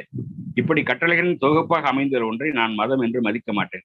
இவ்வாறு மதம் என்று மக்களிடம் தவறாக காட்டப்படும் கட்டளை தொகுப்புகளின் முதல் தீமை அறநெறி வாழ்க்கை இயற்கையாக சுயேட்சையானதாக இருப்பதற்கு மாறாக வெளியிலிருந்து சுமத்தப்படும் விதிகளை கவலையுடனும் அடிமைத்தனமாகவும் அனுசரித்து நடக்கும் செயலாக மாறிவிடுகிறது என்பதாகும். லட்சியங்களுக்கு விசுவாகம் நடப்பதற்கு பதிலாக கட்டளைகளுக்கு இணங்க நடப்பதை வாழ்க்கையாக்கி விடுகிறது. எல்லாவற்றிலும் பெரிய தீமை அந்த சட்டங்கள் நேற்றும் இன்றும் இனி எப்போதும் மாறாமல் ஒரே மாதிரியாக இருக்கும் என்பதே. இவை ஒரு வகுப்புக்கு இருப்பது போல இன்னொரு வகுப்புக்கு இல்லை என்பது இவற்றில் காணப்படும் அநீதி. எல்லா தலைமுறைகளுக்கும் இதே சட்டங்கள் தான் என்று தீர்மானிக்கப்பட்டிருப்பதால் இந்த அநீதி நிரந்தரமாகிறது. தீர்க்கதரிசிகள் அல்லது சட்டமளிப்போர் என்று கூறப்படும் சில நபர்களால் இந்த விதி தொகுப்புகள் உருவாக்கப்பட்டன என்று ஆட்சேபிக்கப்படவில்லை என்பது ஆட்சேபிக்கப்படவில்லை. ஆனால் இவை இறுதியானவை, மாற்ற முடியாதவை என்று கூறப்படுவது ஆட்சேபித்துக்குரியது. இன்பம் என்பது ஒரு மனிதனின் நிலைமைகளுக்கு தகுந்தபடி மாறக்கூடியது. அது மட்டுமன்றி வெவ்வேறு மக்களின் வெவ்வேறு காலங்களில் நிலைமைக்கு தகுந்தபடியும் அது மாறக்கூடியது. அப்படியானால் என்றென்றைக்கும் மாறாத இந்த சட்டங்களை சகித்துக் கொள்ள செய்வது மக்களை நெருக்கி பிடித்து கட்டி போடுவது போல ஆகும் அல்லவா? எனவே இப்படிப்பட்ட மதத்தை அழிக்க வேண்டும் என்று கூறுவதில் எனக்கு தயக்கம் இல்லை. இப்படிப்பட்ட மதத்தை அழிக்க பாடுபடுவது மதத்துக்கு விரோதமான செயல் அல்ல. அம்மாதிரி ஒரு சட்டத்தை எடுத்து வைத்து அதை மக்களிடம் மதம் என்று பொய்ப்பெயர் சூட்டியிருக்கும் முகமூடியை கிழித்திடுவது உங்கள் கடமை என்று நான் கருதுகிறேன். இது நீங்கள் அவசியமாக செய்ய வேண்டிய காரியம். மக்கள் மனத்தில் உள்ள தவறான எண்ணத்தை போக்கி அவர்கள் மதம் என்று நினைப்பது உண்மையிலேயே சட்டமே இன்றி மதம் அல்ல என்ற உணர்ச்சி உணரச் செய்தால் பின்பு அதை திருத்த வேண்டும் என்றோ ஒழிக்க வேண்டும் என்றோ அவர்கள் ஏற்க முடியுமான்னு கூற முடியும். மக்கள் இதை மதம் என்று நினைக்கும் வரை அதை மாற்ற இணங்க மாட்டார்கள். ஏனென்றால் மதம் என்பது பொதுவாக மாற்றத்துக்கு உரியதாக கருதப்படுவதில்லை. ஆனால் சட்டம் என்பது மாற்றப்படக்கூடியது. ஆகவே மதம் என்று தாங்கள் நினைப்பது உண்மையில் பழசாகி போன சட்டம் தான் என்று மக்கள் தெரிந்து கொண்டால் அதில் மாற்றம் செய்வதற்கு அவர்கள் தயாராக இருப்பாங்க. ஏனென்றால் சட்டத்தை மாற்றலாம் என்பது அவர்கள் அறிந்து ஒப்புக்கொண்டுள்ள விஷயம்.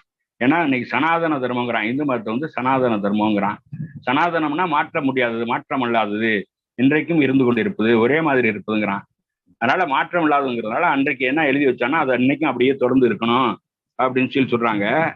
அதனால வந்து இதை வந்து அந்த மதம்ங்கிறத நீக்கிட்டு சட்டம் தான் அப்படின்னு சொல்லி மக்களை பகுத்தறிவோடு சிந்திக்க செய்யுங்க அப்படிங்கிறாங்க தந்தை பெரியார் அவர்களும். அதனாலதான் பகுத்தறிவை மக்கள் மத்தியில் உண்டாக்க வேண்டும் என்று பாடுபடுகிறார்கள். அம்பேத்கரும் பெரியாரும் இந்த விஷயத்துல ஒரே நேர்கோட்டிலே பயணித்திருக்கிறார்கள். ஏன்னா இந்த மாதிரியான இதுல வந்து பாத்தீங்கன்னா அவர் வந்து சாதியை ஒழிக்கிறதுக்கு மேலும் பல வழிகளை அம்பேத்கர் சொல்றாரு. அதுல சொல்றாரு பாருங்க, இந்து மதத்துக்கு ஒரே ஒரு பிரமாணமான புத்தகம் இருக்க வேண்டும். இது எல்லா இந்துக்களும் ஏற்கத்தக்கதாக எல்லா இந்துக்களாலும் ஒப்புக்கொள்ளப்பட்டதாக இருக்க வேண்டும்.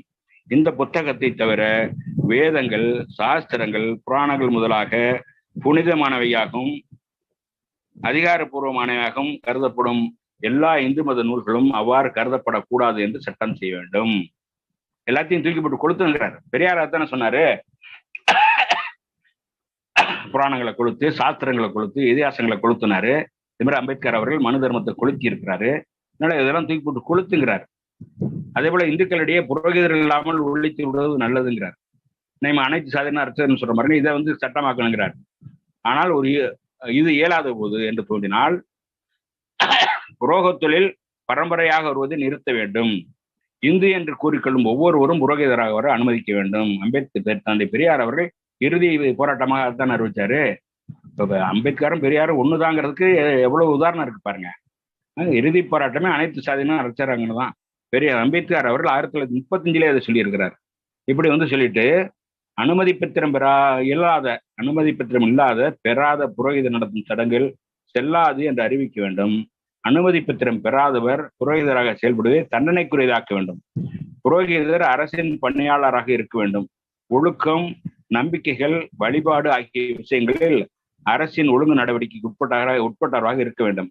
மேலும் மற்ற எல்லா குடிமக்களையும் போல அவரும் நாட்டின் பொதுவான சட்டத்திற்கு உட்பட்டவராக இருக்க வேண்டும். புரோகிதர்களின் எண்ணிக்கையை தேவையின் அடிப்படையில் ICS அதிகாரிகளின் விஷயத்தில் செய்யப்படுவது போல அரசு வரையறை செய்து நிர்ணயிக்க வேண்டும். IAS IPS மாதிரி ICS மாதிரி அன்றைக்கு IAS தான் ICS. அது மாதிரி புரோகிதருக்கும் தனியா ஒரு தேர்வு வச்சு அதுல பாஸ் பண்ணவன தான் புரோகிதர் ஆக்கணும் அப்படிங்கிறாரு. இதில் புரட்சிகரமானது ஒன்றும் இல்லை. ஐயா சொல்றாரு, அம்பேத்கர் சொல்றாரு, இதுல புரட்சிகரமானது ஒன்றும் இல்லை. இந்தியாவில் ஒவ்வொரு தொழிலும் முறைப்படுத்தப்பட்டிருக்கிறது. என்ஜினியர்கள், டாக்டர்கள், வழக்கறிஞர்கள் ஆகிய அனைவருமே தங்கள் தொழிலை செய்ய அனுமதிக்கப்படுவதற்கு முன் அதில் தாங்கள் தேர்ச்சி பெற்றிருப்பதை காட்ட வேண்டும். அவர்கள் தொழில் நடத்தும் காலம் முழுவதையும் அவர்கள் நாட்டின் சட்டத்திற்கு உட்பட்டு நடப்பதுடன் தங்களுடைய தொழில்களுக்குரிய விசேஷ நடத்தை கோட்பாடுகளுக்கும் கட்டுப்பட்டு நடக்க வேண்டும். புரோகிதர் தொழில் ஒன்றுதான் தேர்ச்சி தேவைப்படாத தொழிலாக உள்ளது. இந்து புரோகிதர் தொழிலுக்கு மட்டும்தான் குறிப்பிட்ட நடத்தை கோட்பாடுகள் இல்லை. ஒரு புரோகிதர் அறிவில் சூனியமாக, உடம்பில் சிப்பிலிஸ், பொனேரியா போன்ற நோய்கள் பிடித்தவராக, ஒழுக்கத்தின் அதமனாக இருக்கலாம். என்றாலும் புனிதமான சடங்குகளை நடத்தி வைக்கவும், இந்து கோவிலின் மூலஸ்தானத்தில் நுழையவும், இந்து கடவுளுக்கு பூஜை நடத்தவும் அனுமதிக்கப்படுகிறார். இவையெல்லாம் இந்துக்களிடையே சாத்தியமாக இருப்பதற்கு காரணம் புரோகிதராக இருப்பதற்கு புரோகித சாதியில் பிறந்திருந்தால் போதும் என்று இருப்பதுதான். இது முற்றிலும் வெறுக்கத்தக்க நிலை. இந்துக்களின் புரோகிதர் வகுப்பு சட்டத்துக்கோ ஒழுக்க நெறிக்கோ கட்டுப்பட்டதில்லை என்பதுதான் இதற்கு காரணம். தனக்கு எந்த கடமைகளும் இருப்பதாகவும் அது ஒப்புக்கொள்வதில்லை. அதற்கு தெரிந்ததெல்லாம் உரிமைகளும் தனிச்சலுகைகளும் தான். சாதாரண மக்கள் மீது கட்டவிழ்த்துவிட்ட ஒரு நாச கும்பலை போல இவர்கள் தோன்றுகிறார்கள். புரோகித வகுப்பு நான் மேலே குறிப்பிட்டது போன்ற சட்டங்கள் மூலம் ஒரு கட்டுப்பாட்டுகள் கொண்டு வரப்பட வேண்டும். அந்த வகுப்பு விஷமங்கள் செய்யாமலும் மக்களுக்கு தவறான வழிகாட்டாமலும் தடுப்பதற்கு இது உதவும். எல்லோரும் புரோகிதராக வர வழி செய்வதன் மூலம் அதில் ஒரு ஜனநாயகத்தன்மை ஏற்படும். பிராமணியத்தை ஒழிப்பதற்கும் பிராமணியத்தின் மறு அவதாரமான சாதி முறை ஒழிப்பதற்கும் இது துணை செய்யும். இந்து மதத்தை கெடுத்த நஞ்சு பிராமணியம். இவ்வளவு தெளிவான ஒரு வார்த்தையை போடுறார் பாருங்க அம்பேத்கர். இந்து மதத்தை கெடுத்த நஞ்சு பிராமணியம் என்கிறார். பிராமணியத்தை ஒழித்தால்தான் இந்து மதத்தை நீங்கள் காப்பாற்ற முடியும். இந்த சீர்திருத்தத்தை எந்த தரப்பினரும் எதிர்க்கக்கூடாது. ஆரிய சமாஜிகள் கூட இதை வரவேற்க வேண்டும். ஏனென்றால் இது அவர்களே கூறும் குணகர்ம கொள்கையை செயல்படுத்துவதாகும். இதனை நீங்கள் செய்தாலும் செய்யாவிட்டாலும் உங்கள் மதத்துக்கு நீங்கள் ஒரு புதிய கோட்பாடு அடிப்படை கொடுக்க வேண்டும். அந்த அடிப்படை சுதந்திரம், சமத்துவம், சகோதரத்துவம் என்ற கொள்கைக்கு சுருக்கமாக சொன்னால் ஜனநாயகத்துக்கு இணக்கமானதாக இருக்க வேண்டும். இந்த விஷயத்தில் நான் புலமை பெற்றவன் அல்ல. ஆயினும் சுதந்திரம், சமத்துவம், சகோதரம் என்ற கொள்கைக்கு இணக்கமான மத தத்துவங்களை வெளிநாடுகளிலிருந்து இரவல் பெற வேண்டிய அவசியம் இல்லை என்றும், உபநிஷத்துகளிலிருந்து இத்தகைய தத்துவங்களை எடுத்துக்கொள்ள முடியும் என்றும் என்னிடம் கூறப்படுகிறது. நீங்கள் அவ்வாறு எடுத்துக்கொள்ள முடியுமா, அல்லது அதை முற்றிலுமாக மாற்றி வைக்க வேண்டி இருக்குமா, அல்லது அவற்றில் உள்ள மூலக்கருத்துக்களை பெருமளவுக்கு சுரண்டியும் செதுக்கியும் செய்யப்பட வேண்டி இருக்குமா என்று நான் கூற முடியாது. புதிய கோட்பாடு அடிப்படை அமைப்பது என்றால் வாழ்க்கை பற்றிய அடிப்படை கருத்துக்களை முற்றிலும் மாற்றுவதாகும் என்று சொல்லிட்டு சொல்றாரு. சாஸ்திரங்களின் அதிகாரத்தை நீங்கள் விட்டொழிக்க வேண்டும் என்றும், சாஸ்திரங்கள் கூறும் மதத்தை அழிக்க வேண்டும் என்றும் நான் கூறியதன் பொருள் இதுதான் என்கிறார். இந்த அளவிற்கு மிக தெளிவாக சாதிகளை ஒழிக்க வேண்டும் என்றால் மதத்தை ஒழிக்க வேண்டும், சாஸ்திரங்களை ஒழிக்க வேண்டும், சாஸ்திரங்களுடைய சடங்குகளை ஒழிக்க வேண்டும், சாஸ்திரங்கள் புனிதமானவை என்கின்ற நம்பிக்கைகளை ஒழிக்க வேண்டும் என்று மிக தெளிவாக சொல்லக்கூடிய அம்பேத்கர் அவர்கள் இறுதியாக ஒன்றை சொல்லுகிறார். சாதி முறை முக்கியமாக இந்துக்களின் மூச்சுக்காற்று என்பதில் சந்தேகமில்லை. ஆனால் இந்துக்கள் அந்த மூச்சு காற்றால் சுற்றிலும் உள்ள காற்று முழுவதையும் கெடுத்து விட்டார்கள். அதன் மூலம் சீக்கியர், முஸ்லிம், கிறிஸ்தவர் உள்ளிட்ட அனைவரும் நோய் தொற்றுக்கு உள்ளாகியே இருக்கிறார்கள். ஏன்னா மற்ற மதத்திலையும் சாதி இருக்குதுங்கிறான் பாருங்க. அதுக்காக சொல்றாரு, மற்ற மதத்திலையும் சாதி இருக்குன்னா அது இங்கிருந்து போனதான்.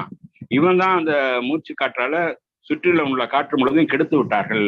அதன் மூலமா தான் மற்ற மதத்திலையும் சாதி இருக்கு. எனவே இந்த தொற்றுநோயால் பாதிக்கப்பட்டுள்ள ஒவ்வொருவரும் சீக்கியர், முஸ்லிம், கிறிஸ்தவர் ஆகிய அனைவரும் உங்களுக்கு ஆதரவு அளிக்க வேண்டும். உங்களுடைய போராட்டம் மற்றொரு தேசிய போராட்டமான சுயராஜ்ய போராட்டத்தை விட கடினமானது. சுயராஜ்ய போராட்டத்தில் நாட்டு மக்கள் அனைவரும் உங்கள் பக்கம் நிற்பார் சொல்றாரு. இந்த சீர்திருத்தக்காரர் சொல்றார், சுயராஜ்ய போராட்டத்தில் நாட்டு மக்கள் எல்லாரும் ஒரு பக்கம் நிற்பாங்க, உங்க பக்கம் நிற்பாங்க. இந்த போராட்டத்தில், அதாவது சாதி ஒழிப்பு போராட்டத்தில், நீங்கள் நாட்டு மக்கள் அனைவரும் எதிர்த்து, அது உங்களை சார்ந்த மக்களையே எதிர்த்து போராட வேண்டியுள்ளது. ஆனால் இது சுயராஜ்யத்தை விட முக்கியமானது. சுயராஜ்யத்தை பாதுகாக்க முடியாதென்றால் அதை பெறுவதால் பலன் இல்லை. சுயராஜ்யத்தை பாதுகாப்பதை விட முக்கியமானது சுயராஜ்யத்தில் இந்துக்களை பாதுகாக்கும் பிரச்சனை. இது இந்து சமூகம் சாதியற்ற சமூகமாக மாறினால்தான் அது தன்னை பாதுகாத்துக் கொள்வதற்கு வேண்டிய பலத்தை பெற முடியும் என்பது என் கருத்து. அத்தகைய உள்வலிமை இல்லாமல் போனால் இந்துக்களுக்கு சுயராஜ்யம் கிடைப்பது அடிமைத்தனத்தை நோக்கி செல்வதாக இருக்கும். நீங்கள் வெற்றி பெற நல்வாழ்த்து கூறி விடைபெறுகிறேன் என்று சொல்லி இந்த உரையை ஐயா அவர்கள் நிறைவு செய்கிறார்கள். எனவே இந்து மதத்தில் உள்ள சாதியை ஒழிப்பதற்கு மதத்தை ஒழிக்க வேண்டும், சாஸ்திரங்களை ஒழிக்க வேண்டும், சாஸ்திரங்கள் புனிதமானது என்ற நம்பிக்கை ஒழிக்க வேண்டும். அந்த சாதியை கடைபிடிக்கக்கூடிய மக்களுடைய தவறு கிடையாது. அந்த மக்களுக்கு அந்த இதெல்லாம் புனிதமானவை என்ற நம்பிக்கையை தோற்றுவித்திருக்கக்கூடிய மதம்தான் காரணம்.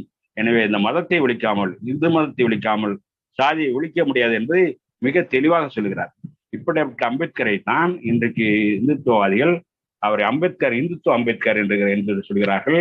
இந்து மதத்தை ஏற்றுக்கொண்டிருந்தார் என்று சொல்லுகிறார்கள். இந்துவாகவே வாழ்ந்தார் என்று சொல்லுகிறார்கள். இது எவ்வளவு பெரிய புத்தலாட்டம்! அவர் இந்துவாகவே என்றைக்காவது வாழ்ந்தாரா?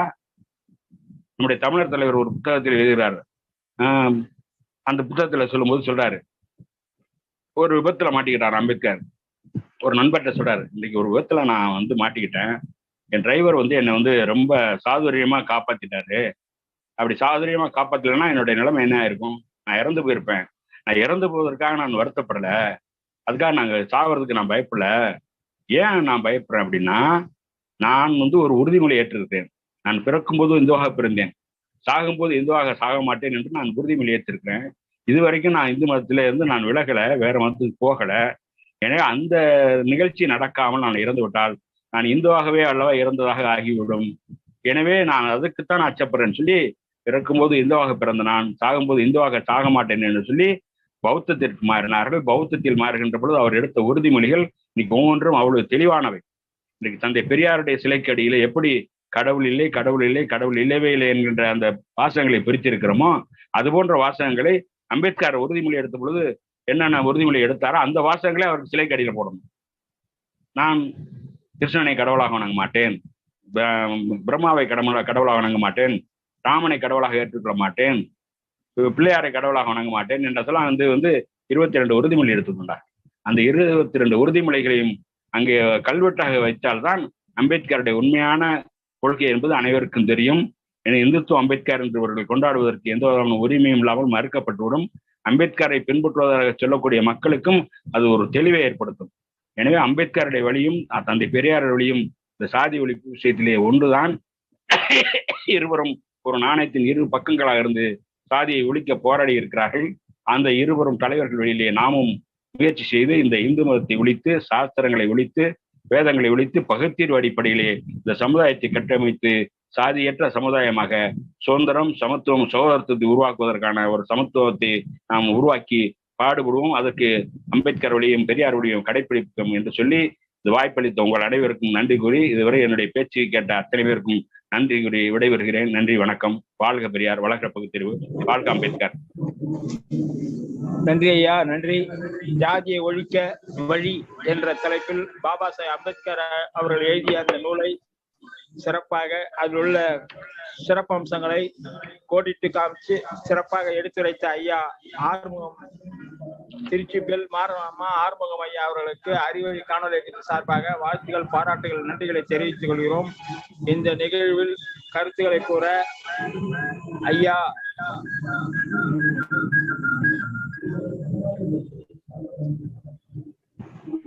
புதுக்கோட்டை ராஜேந்திரன் ஐயா அவர்களை அன்போடு அழைக்கிறேன்.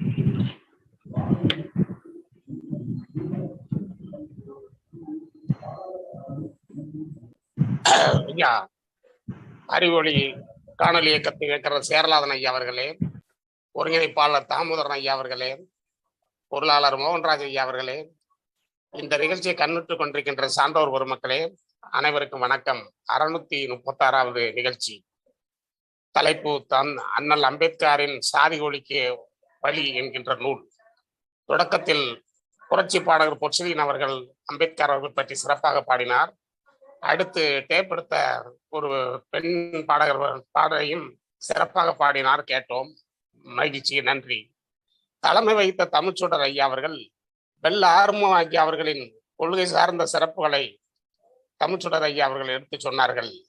ஜாட்பட் தோடக் மண்டல் என்ற சாதி ஒழிப்பு சங்கத்தில் பேசக்கூடிய தலைப்பு சாதியை ஒழிக்க என்ற தலைப்பு என்பதை எடுத்து கூறினார். இந்து மதம் ஒழிக்காதான் சாதி ஒழியும் என்பதையும் எடுத்து சொன்னார்.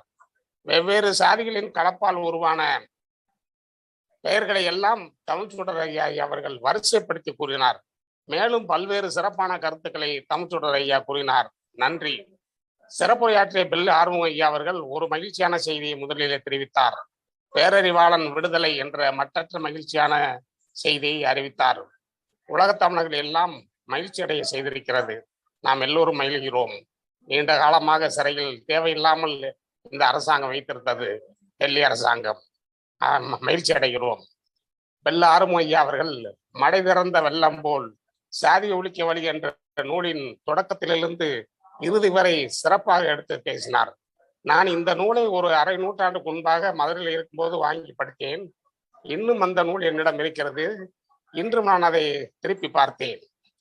இவ்வளவு உயரிய கருத்துக்களை அந்த காலத்திலேயே பேசியிருக்கிறார், செயல்பட்டிருக்கிறார் அண்ணல் அம்பேத்கர் என்பதை பார்க்கும்போது நாம் உணர்ச்சிப்படாமல் இருக்க முடியாது. அண்ணாமலை, முருகன் ஆகியோரின் முரண்பாடான ஈனத்தனமான பேச்சுக்களை ஆறுமுகம் ஐயா அவர்கள் எடுத்து சொன்னார்கள். அண்ணல் அம்பேத்கரின் சாதி ஒழிக்க வழி என்ற ஆங்கில நூலை தந்தை பெரியார் அவர்கள் இந்தியாவிலேயே முதலாக மொழிபெயர்த்தார். இந்த நூல் இந்தியாவின் அனைத்து மொழிகளிலும் வெளிவர வேண்டும். வந்திருக்கிறதா என்று தெரியவில்லை. ஜாட்பட் தோடக் மண்டல் என்கின்ற சாதி ஒழிப்பு சங்கம் உண்மையான சாதி ஒழிப்பு சங்கம் அல்ல. அவர்கள் உண்மையான சாதி ஒழிப்பு சங்கமாக இருந்தால் அண்ணல் அம்பேத்கரின் அனைத்து கருத்துக்களையும் கேட்டிருப்பார்கள். கேட்கவில்லை. நீங்கள் என்ன பேச போகிறீர்கள் என்று கேட்டபோது அதிலே முக்கியமான ஒரு கருத்து இருக்கிறது. அதை அவர்கள் ஏற்றுக்கொள்ளவில்லை. சாதி ஒழிக்க வேண்டுமானால் சாதிக்கு ஆதரவான கடவுள், மதம், சாஸ்திரம் அத்தனை ஒழிக்கப்பட வேண்டும் என்பது முக்கியமான கருத்து. இது தந்தை பெரியார் அவர்களுக்கு கருத்து தான். ஆனால் அந்த சாதி ஒழிப்பு சங்கம் அந்த ஏற்றுக்கொள்ளவில்லை. பேரளவுக்குத்தான் அது சாதி ஒழிப்பு சங்கம். உண்மையான சாதி ஒழிப்பு சங்கமாக அது செயல்படவில்லை என்று தெரிகிறது. இது ஐயா அவர்கள் 1936 இந்த புத்தகத்தை ஐயா அவர்கள் மொழிபெயர்த்திருக்கிறார்கள். முதலாக இந்தியாவின் எல்லா மொழிகளிலும் இது மொழிபெயர்க்கப்பட வேண்டும். 36 ஐயா அவர்கள் என்ன என்று விசாரித்து பார்த்தபோது நம்முடைய கருத்தை தானே அண்ணல் அம்பேத்கர் பேசியிருக்கிறார் என்று சொல்லி குடியரசு பதிப்பக வெளியீடு. இதுவரை பல வெளியீடுகள் வந்திருக்கின்றன. அப்போது குடியரசு பதிப்பகம், இப்பொழுது பெரியார் சுயமரியாதை பிரச்சார நிறுவன வெளியீடு பதிப்பகமா வந்து கொண்டுதான் இருக்கிறது. பல வெளியீடுகள் 1952 பெரியார் சுயமரியாதை பிரச்சார நிறுவன வெளியீடு என்று வரும். அதற்கு முன்னால் இந்த புத்தகம் சாதி குடியரசு பதிப்பக வெளியீடாக வந்தது. இன்னொன்று, தந்தை பெரியார் அவர்களின் கருத்து சாதி ஒழிக்க வேண்டுமானால் கடவுள், மதம், வேத, சாஸ்திரம் ஒழிய வேண்டும் என்றுதான். இதை அண்ணல் அம்பேத்கர் கூறினார் 36. 1922 இதைத்தான் தந்தை பெரியார் அவர்கள் சொன்னார்கள். அதாவது திருப்பூர் காங்கிரஸ் மாநிலத்தில் இருந்து 1922 சொன்ன கருத்தை தான் அண்ணல் அம்பேத்கர் அவர்கள் 36 புத்தகமாக வெளியிட்டார்கள். அதற்கு வடநாட்டிலே ஏகப்பட்ட எதிர்ப்பு. காரணம், வடநாட்டு என்பது பார்ப்பன ஆதிக்கத்தில் இருக்கின்ற மூடநம்பிக்கை மக்களின் கூடாரமாகத்தான் இன்னும் இருந்து கொண்டிருக்கிறது ஜாட்பட் தோடக் மண்டல். இந்த அண்ணல் அம்பேத்கரின் முக்கியமான கருத்தை ஏற்றுக்கொள்ளவில்லை. மேற்கு பஞ்சாபில் லாகூர் தான் இந்த மாநாடு நடந்தது. மேற்கு பஞ்சாப், கிழக்கு பஞ்சாப் என்பது இப்போது இருக்கின்ற சீக்கியர்கள் இருக்கின்ற பகுதி. மத ரீதியாக பிரிக்கப்படும் போது அந்த லாகூர் என்பது மேற்கு பஞ்சாப்ல இருக்கிறது, அது பாகிஸ்தானிலே போய்விட்டது. அப்பொழுது அந்த லாகூரில் தான் இந்த மாநாடு நடைபெற்றது. இந்த பிரச்சனை எல்லாம் வந்தது அப்பொழுதுதான். அந்த லாகூர் பாகிஸ்தானில் இருக்கிறது.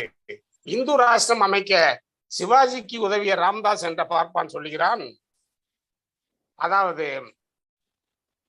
அவன் இடத்துல உதவியா இருந்தவன் பெரும்பாலும் சிவாஜி பார்ப்பனையத்தான் வைத்திருப்பான், வேறு யாரையும் அவன் வைத்திருக்க மாட்டான். பல முஸ்லிம் மன்னர்களை எல்லாம் வெற்றி கண்டவன் இந்த சிவாஜி என்கின்ற மன்னன், மராத்திய மன்னன். இந்து ராஷ்டிரம் அமைக்க சிவாஜி உதவி இந்த ராமதாஸ் என்ற பார்ப்பான் சொல்லுகிறான், வேறு ஜாதிக்காரன் பண்டிதனாக இருந்தாலும் அவனை அரசாங்கம் குருவாக ஏற்கக்கூடாது என்று கூறியதை கல் ஆறுமுகம் ஐயா அவர்கள் சுட்டிக்காட்டினார்கள். அதாவது சூத்திரன் குருவாக இருக்கக்கூடாது என்பதுதான்.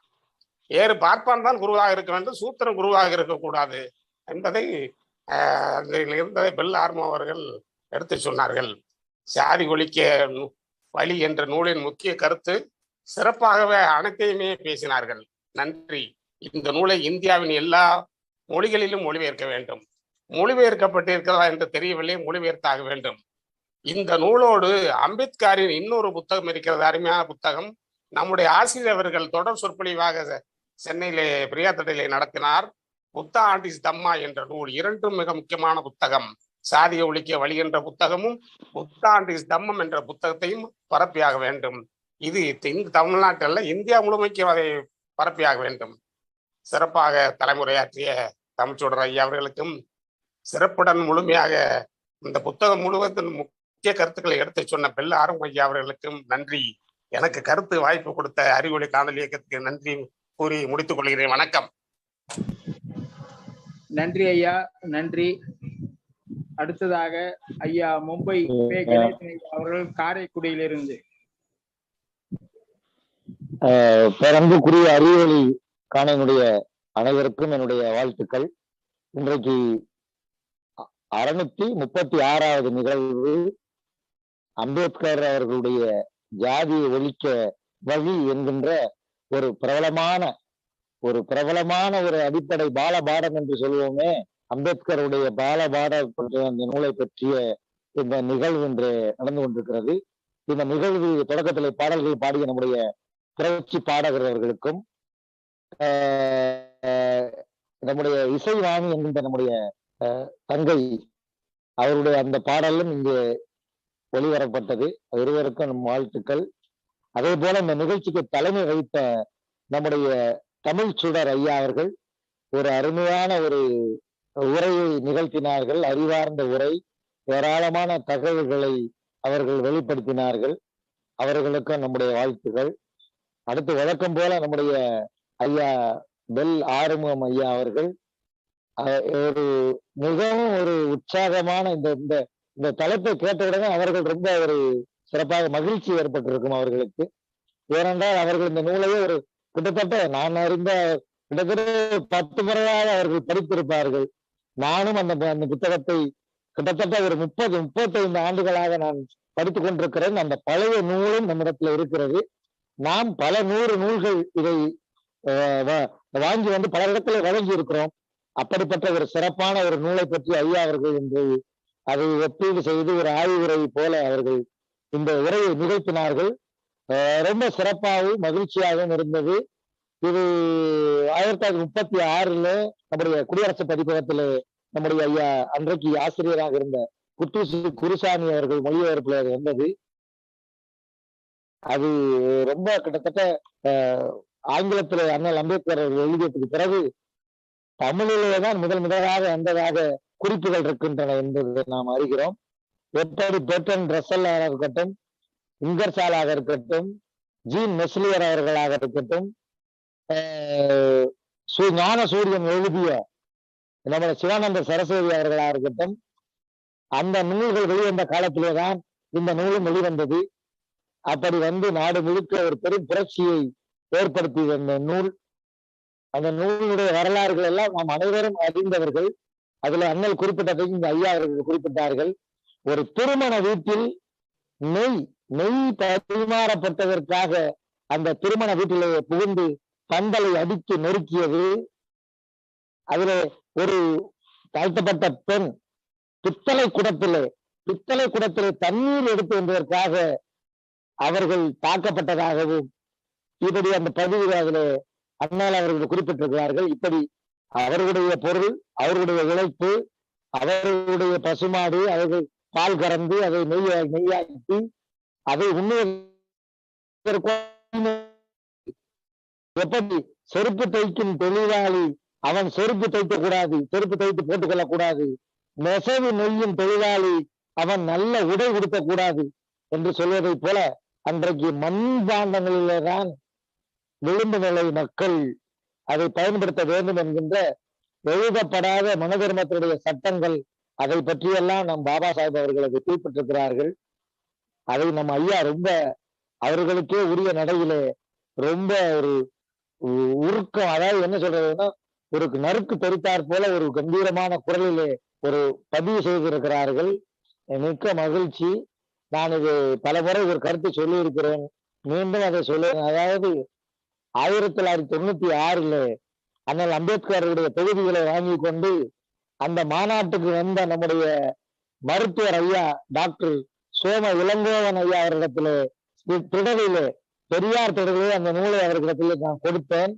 அம்பேத்கருடைய நூலை அவர்கள் பார்த்துவிட்டு அதுல கையெழுத்து போட்டு கொடுங்கன்னு சொன்ன போது அவர்கள் ஒரு 4 வரியை அதில் எழுதி அவர்கள் என்ன எழுதுகிறார்கள் சொன்னால், தந்தை பெரியார் அவர்கள் அண்ணல் அம்பேத்கர் அவர்களை இந்த தமிழ்நாட்டுக்கு அறிமுகப்படுத்தினார், நாம் இருவரையும் உலகத்துக்கு அறிமுகப்படுத்துவோம் என்று டாக்டர் ஐயா சோம இளங்கோவன் அவர்கள் எழுதி கொடுத்தார்கள்.